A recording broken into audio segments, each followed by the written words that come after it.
Hello मुंबईकर, मी पुन्हा तुमचं स्वागत करत आहे माझ्या यूट्यूब चॅनलवर. आणि मी आज प्लॅन केलेला आहे गोरेगावला असणाऱ्या कालीमाता मंदिराला भेट देण्याचा.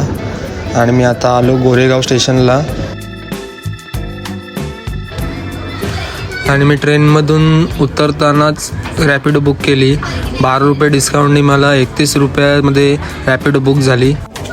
मी स्टेशनच्या बाहेर आलो आणि स्टेशनच्या बाहेर असणाऱ्या गोरेगाव बसस्टॉपवर थांबलो. इथं मी 15 मिनटं थांबलो. वाजलेले 5:30 आणि रॅपिडोवाला काय आला नव्हता. 15 मिनटं वेटिंग केली. नंतर मी रॅपिडो कॅन्सल केली कारण संध्याकाळ झाली आणि संध्याकाळच्या टाईममध्ये काय व्हिडिओ शूटिंग चांगली होत नाही. अशा प्रकारे माझा कालीमाता मंदिराला भेट देण्याचा आजचा प्लॅन कॅन्सल झालेला आहे. तर आता तो प्लॅन तर कॅन्सल झाला, तर आता काय करणार. तर मग स्टेशनच्या बाहेरच एक मंदिर होतं पिंपलेश्वर महादेवाचं. ते पण खूप छान होतं. तर मी तिथे जाऊन दर्शन घेतलं. तर चला बघूया आपण. कसं आहे, मुंबईमध्ये खूप सारे बघण्यासारखे मंदिर आहेत, ते आपल्या मुंबईकरांना माहिती नाहीत. आणि हाच कंटेंट मी निवडलेला आहे, मुंबईमधील सर्व मंदिरे यूट्यूबवर दाखवण्याचा. तुम्ही बघू शकता कबूतरखानासुद्धा आहे इथे. कबुतरांना दाणे टाकलेले आहेत.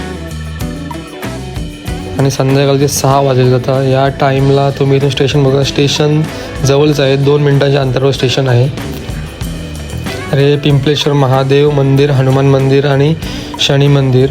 हा आहे पिंपलाचं झाड. याच्यावरूनच कदाचित या मंदिराचं पिंपलेश्वर महादेव मंदिर नाव पडलं असेल. आणि इथे महादेवाचं दर्शन घेतलं आणि पुढे निघालो. तुम्ही पाहू शकता खूप छान महादेवाची पिंड आहे. आणि बजरंगबलीचं सुद्धा दर्शन घेतलं. आणि तिथून बाहेर निघालो. पुढेच आहे आपल्या गणपती गजाननाचं मंदिर आणि बाप्पाचं सुद्धा दर्शन घेतलं. आणि पुढेच आहे लागून बजरंगबलीचं मंदिर. तुम्ही पाहू शकता खूप छान मूर्ती आहे. आणि त्याच्याच पुढे आहे श्री लक्ष्मीनारायणचं मंदिर. आणि त्याच्या पुढे आहे संतोषी मातेचं मंदिर. तुम्ही पाहू शकता सर्व मंदिरातल्या मूर्त्या एकदम छान आहेत. कसं आहे, आपल्या जवळपासच खूप छान छान मंदिर आहेत, त्यांना आपण भेट दिली पाहिजे. आणि संतोषी मातेच्या मंदिराच्या पुढे आहे शंकराचं मंदिर.